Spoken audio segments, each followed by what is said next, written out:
ఓం హ్రీం భైరవి క్లాం హ్రీం స్వాహ. నమస్తే.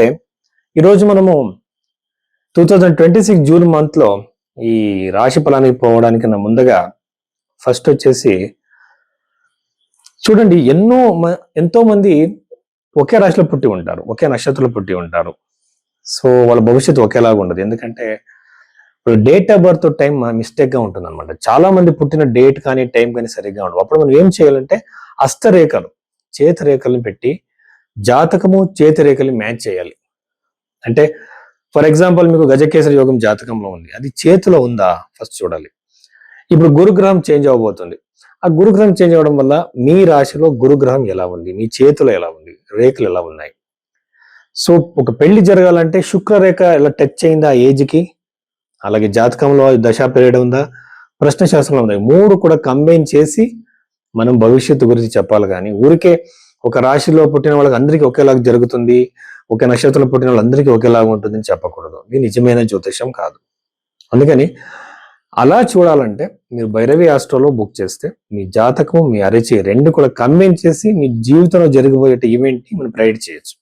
సో అలా మీరు భైరవి ఆస్ట్రోలో ఈ ఒక కన్సల్టేషన్ మీరు తీసుకోవచ్చు.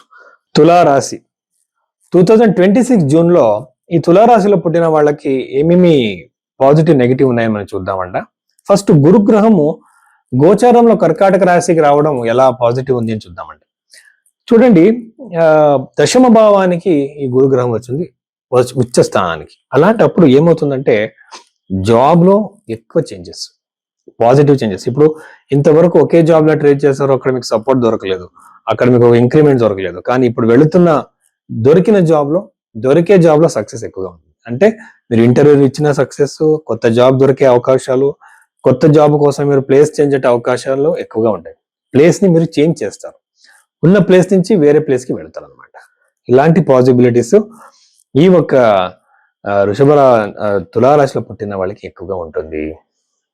ఎగ్జాక్ట్ గా 4th హౌస్ ని చూస్తాడు కాబట్టి ప్రాపర్టీ కొనే యోగాలు, కృషి భూమిని కొనే యోగాలు, కట్టిన ఇల్లు కొనే యోగాలు, అలాగే రెంట్ పర్పస్ కి ఇల్లు వెతుకుతుంటే, కాంప్లెక్స్ లాంటివి మీరు వెతుకుతుంటే అక్కడ కొనే యోగాలు ఎక్కువగా ఉంటుంది. కాబట్టి ఈ రాశిలో పుట్టిన వాళ్ళు ఎవరైనా రియల్ ఎస్టేట్ బిజినెస్ చేస్తూ ఉంటే వాళ్ళకి చాలా అదృష్టకరంగా ఉంటుంది ఈ టైం పీరియడ్ అన్నమాట.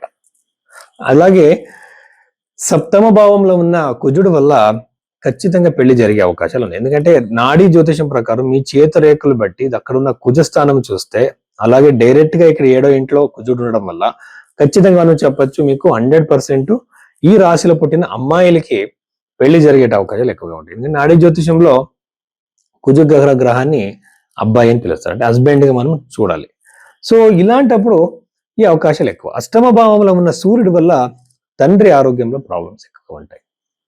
సూర్యుడు అష్టమ భావంలో వెళుతున్నాడు, తండ్రి ఆరోగ్యంలో ప్రాబ్లమ్స్ కాకుండా తండ్రికి అన్ఎక్స్పెక్టెడ్ గా డబ్బులు వచ్చే అవకాశాలు కూడా ఎక్కువగా ఉంటుంది.